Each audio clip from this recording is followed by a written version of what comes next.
Bonjour, chers frères et sœurs. Pour moi, c'est une grande joie de pouvoir partager avec vous la parole de Dieu avant ce fête de Nouvel An, ce fête merveilleux.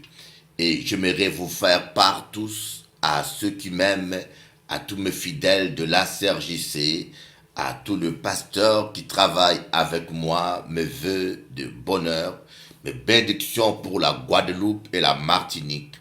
Je souhaite que l'année 2014 soit une année de victoire, une année de prospérité pour la Guadeloupe et la Martinique, aussi bien pour la Réunion et toute la France, notre cher beau pays.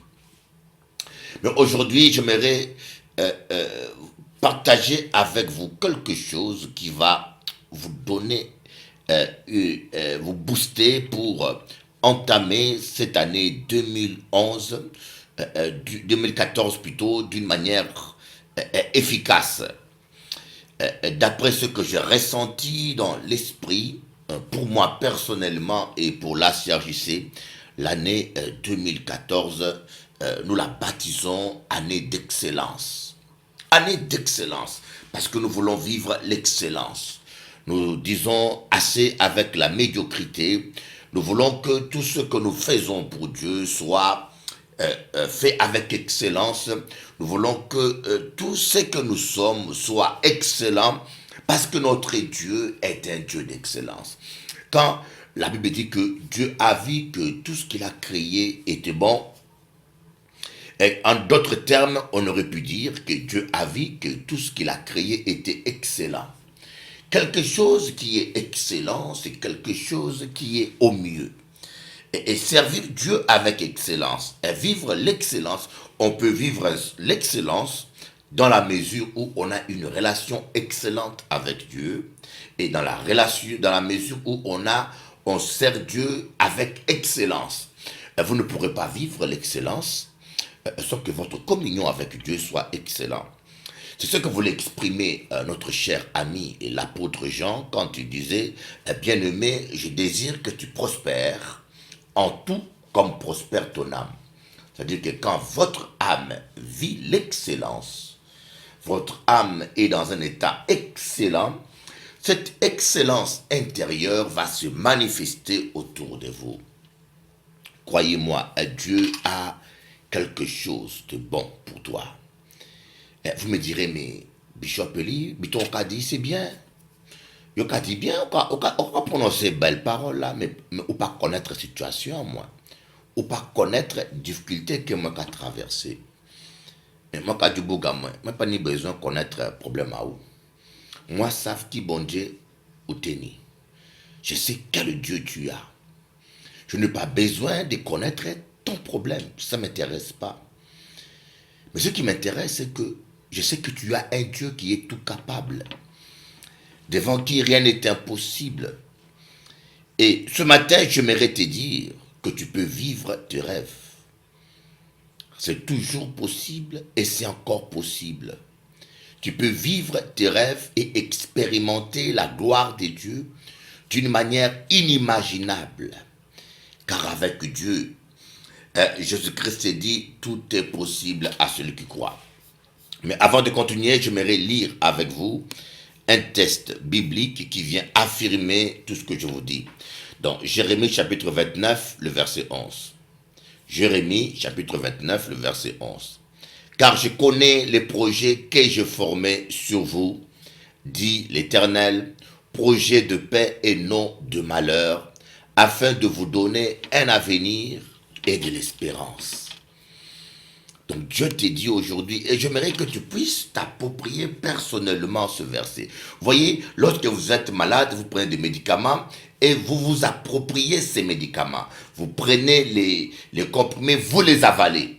Et quand le comprimé est avalé, c'est seulement en ce moment-là que vous pouvez vivre les effets médicamenteux. Vous voyez, mettons que votre médicament, les comprimés sont dans un tiroir en train de décorer votre maison, vous pouvez être sûr que ce médicament ne seront pas bénéfiques pour vous. C'est un peu la même chose. Tant que vous avez la Bible dans votre maison, déposée sur la table ou dans un tiroir, ces versets n'auront pas d'effet dans votre vie. C'est seulement quand vous allez commencer à vous approprier les promesses de Dieu pour vous et à vous appuyer dessus, à le croire et à le confesser, à le déclarer, que vous allez commencer à expérimenter la puissance de Dieu qu'il y a dans cette parole. Et moi, j'aimerais te dire que Dieu a un plan pour ta vie. J'aimerais te dire que tu sois pas aimé des hommes, que tu sois rejeté par des hommes, ou que tu sois condamné par certains. Je ne sais pas ton histoire ni ton passé, mais je sais que toi qui es créé à l'image de Dieu, Dieu a un plan pour toi. Dieu a un plan. Il te dit, il connaît les projets qu'il fait à ton sujet. Il veut te donner un avenir et de l'espérance. Voilà pourquoi j'aimerais te dire, le meilleur est devant toi. Le meilleur est devant toi. Ne sois pas esclave de ton passé et ne permets pas à ton passé de contaminer ton présent et de détruire ton futur. Crois simplement que le meilleur est devant toi. Dans la mesure où tu commences à croire que le meilleur est devant toi, il y a un processus, un mécanisme miraculeux, surnaturel qui se met en marche et qui va commencer à aplanir ton sentier devant toi. Car la Bible dit que Dieu l'Éternel, il est celui qui aplanit nos sentiers devant nous.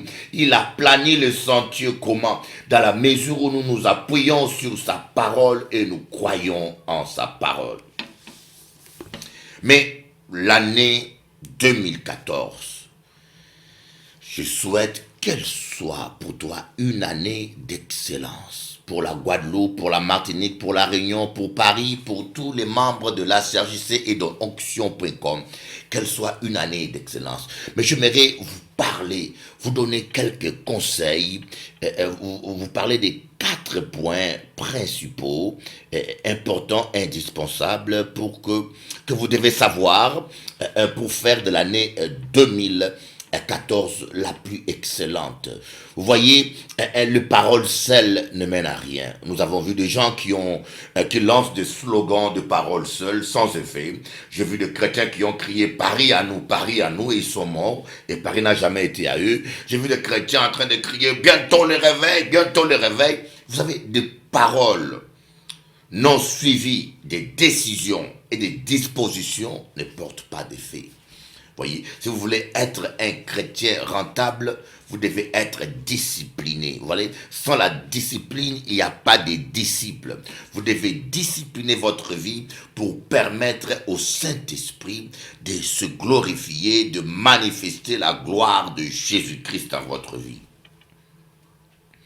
Cette année doit être l'année d'excellence. Pour moi, ça c'est pour moi personnellement. J'aimerais vous faire participer à ma vision. Moi, j'ai dit l'année 2014 sera la plus belle de ma vie. Oh, je vous l'ai dit, vous allez le voir. Vous allez voir que je vais manifester une onction plus grande. D'ailleurs, en janvier, je viens en Guadeloupe. Je ferai la première convention de 2014 que je vais appeler la convention d'excellence. Petit yoka, petit yoka. Convention d'excellence. Et j'aimerais vous expliquer la première chose. D'abord, vous devez comprendre quelque chose. Prendre conscience qu'il y a quelque chose de bon en vous. Je vous dis, il y a quelque chose de bon en vous. Il y a des gens qui se sous-estiment et d'autres qui se surestiment. Il y a des gens, depuis leur enfance, on a commencé à les écraser. Ils ont grandi, ils ont été écrasés par leurs parents, par leurs professeurs, par leur famille, par leurs amis. Et en fait, quand ils deviennent des hommes, ils ont du mal à croire dans le potentiel que Dieu a mis en eux. Comme je dis, quand Dieu donne la vision, il donne la provision et il donne la supervision. Il supervise. Quand Dieu pourvoit, il accompagne. J'aimerais te dire, Bougam, écoutez-moi, il y a quelque chose de bon en toi. Donc à Dieu, Dieu n'a jamais créé un homme bon à rien. Dieu n'a jamais créé un homme bon à rien. Est-ce que vous pouvez comprendre ça? Parce que la Bible dit que quand Dieu a terminé à créer, la Bible dit que Dieu a vu que tout était bon. En quelques mots, tout était excellent. Donc, j'aimerais que tu commences à prendre conscience qu'il y a de l'excellence en toi. Il y a de l'excellence. Voyez, les gens échouent et ratent leur vie simplement parce qu'ils n'ont pas su exploiter les dons, les qualités, les talents d'excellence que Dieu a mis en eux. Ou simplement parce qu'ils ont passé leur temps à vouloir être quelqu'un d'autre que eux-mêmes. Vous voyez, et c'est comme les crocodiles. Hein? Le crocodile, quand il est dans l'eau, il est imbattable. Vous voyez, mais lorsqu'il est il sort de l'eau, il va sur la terre, il devient fragile. Vous comprenez ce que je vais vous dire? Vous devez rester dans le domaine pour lequel vous avez été prédestiné. Si vous êtes sportif, restez sportif. Si vous êtes dans les maths, restez dans les maths. Mais restez dans le domaine pour lequel Dieu vous a équipé. Mais vous êtes excellent dans quelque chose parce que Dieu a mis quelque chose de bon en vous. J'aimerais que tu prennes conscience que tu as quelque chose de bon en toi, que Dieu a mis quelque chose de bon en toi, que Dieu a mis des talents en toi. Mais pour découvrir ces talents, tu vas les découvrir simplement quand tu vas découvrir Christ. Parce que Christ est la parole, le miroir.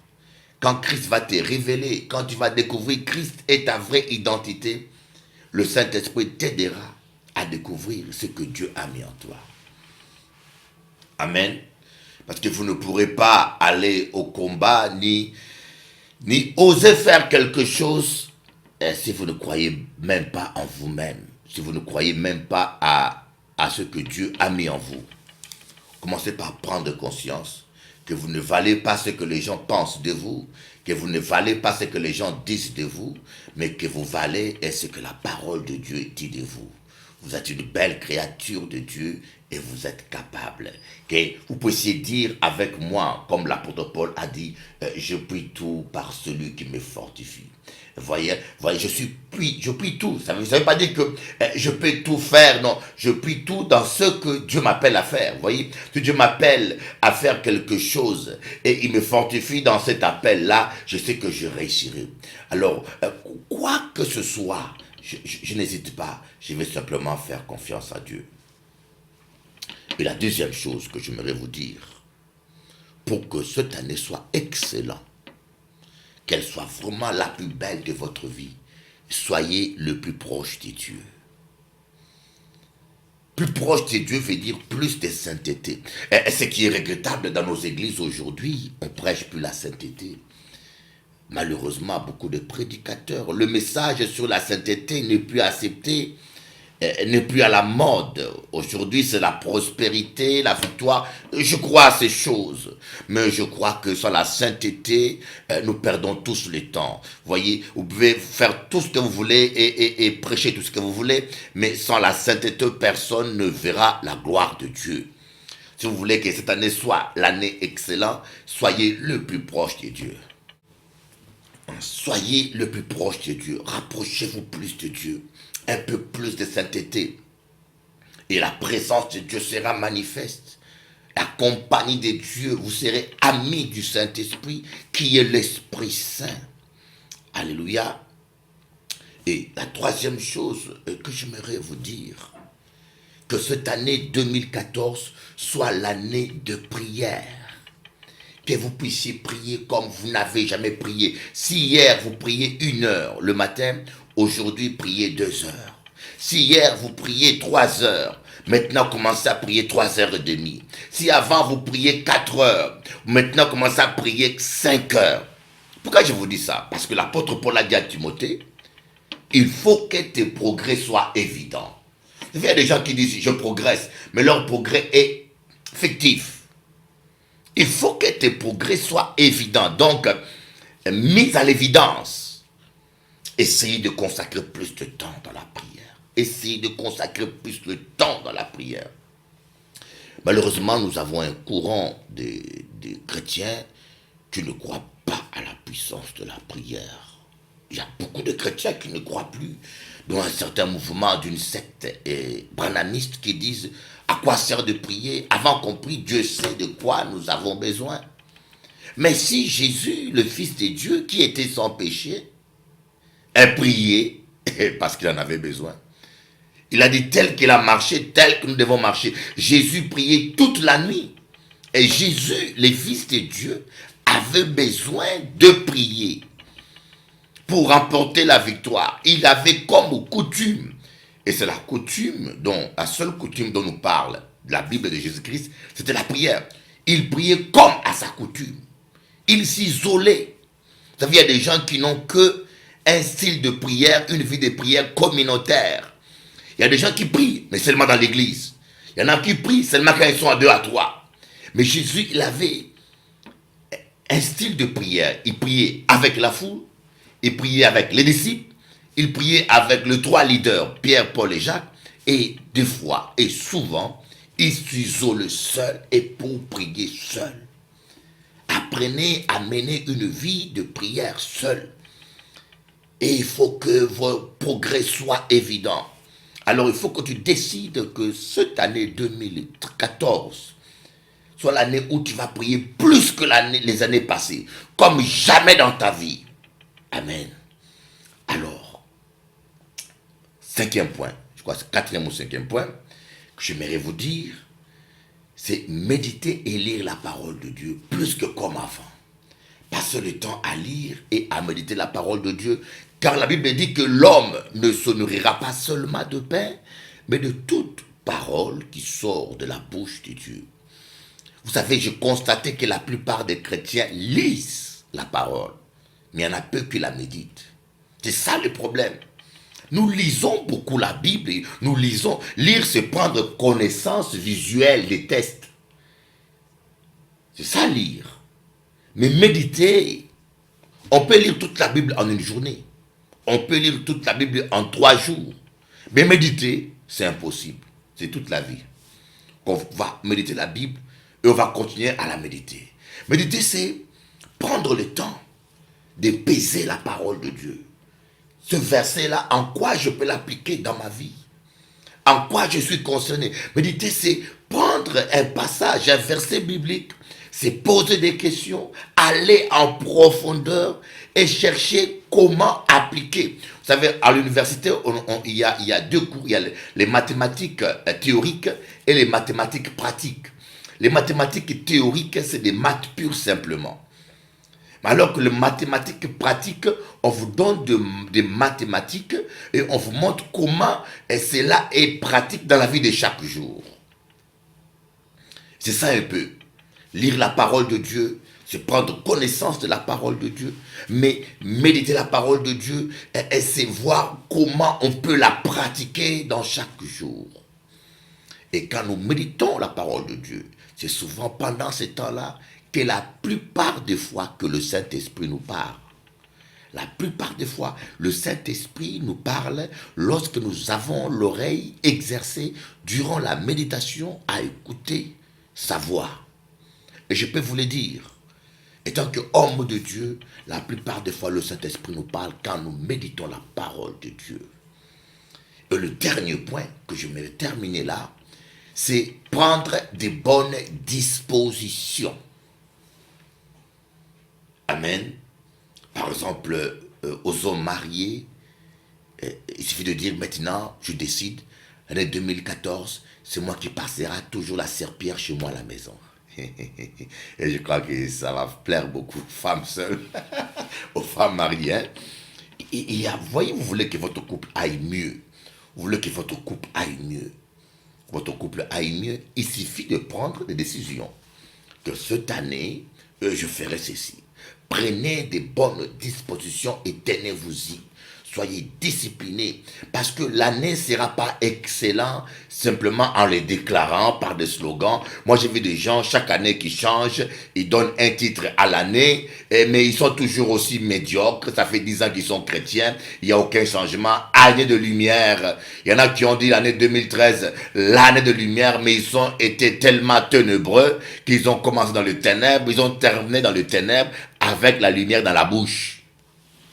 Il faut que vous viviez. Il faut que nous puissions prendre des mesures.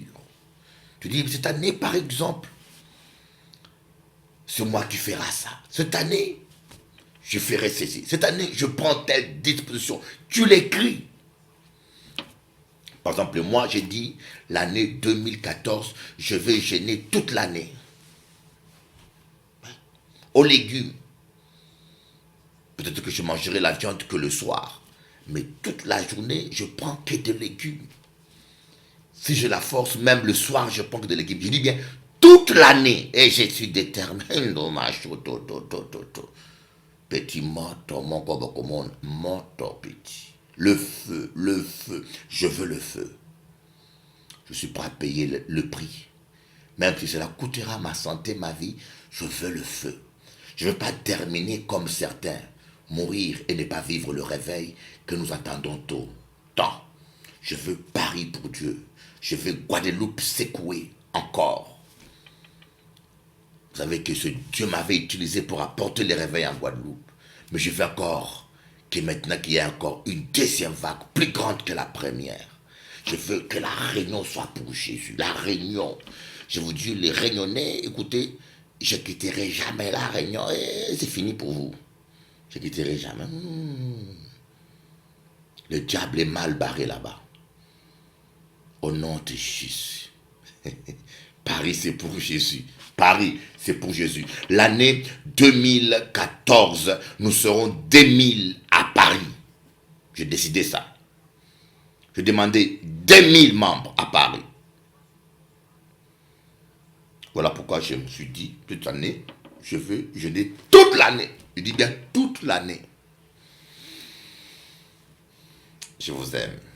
Je vais vous laisser avec ce clip que je fais avec Nathalie Myriel et d'autres sœurs. Faut pas pleurer, maman, car le meilleur est devant vous. Faut pas pleurer. Et je vous laisserai aussi accompagné de Pasteur Francette, une Guadeloupéenne dont je suis fier, ma fille spirituelle, fidèle. Que Dieu la bénisse. À bientôt. Bishop Eli, votre ami, votre frère.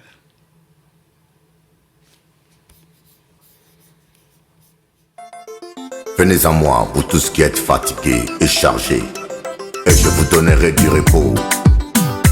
Confie-toi en l'Éternel, fais de lui tes délices, il t'accordera ce que ton cœur désire. Mama Kolelate, Cha Eli Kenantambe, Akobwa Kayote.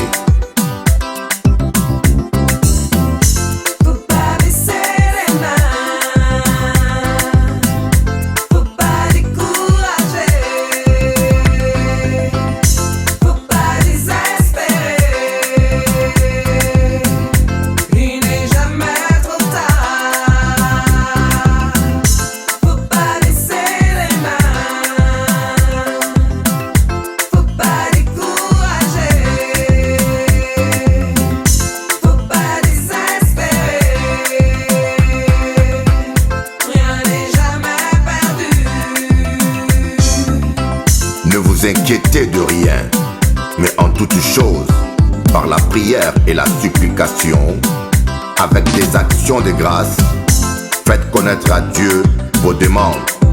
Et la paix de Dieu qui surpasse toute intelligence gardera vos cœurs et vos pensées en Christ Jésus.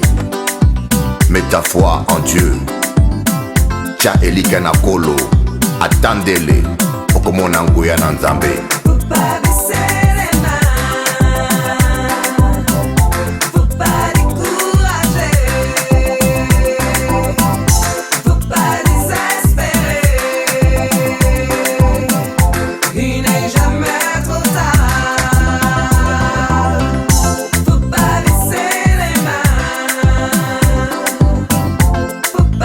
Cool.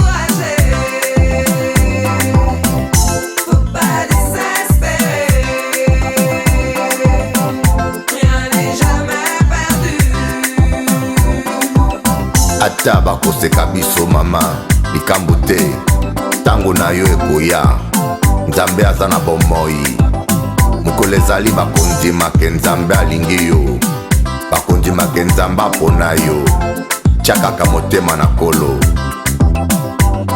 Ne regarde pas au temps et circonstances. Avec Dieu tout est toujours possible. Quelle que soit la tempête, Jésus est avec toi. Il y a un temps pour toutes choses.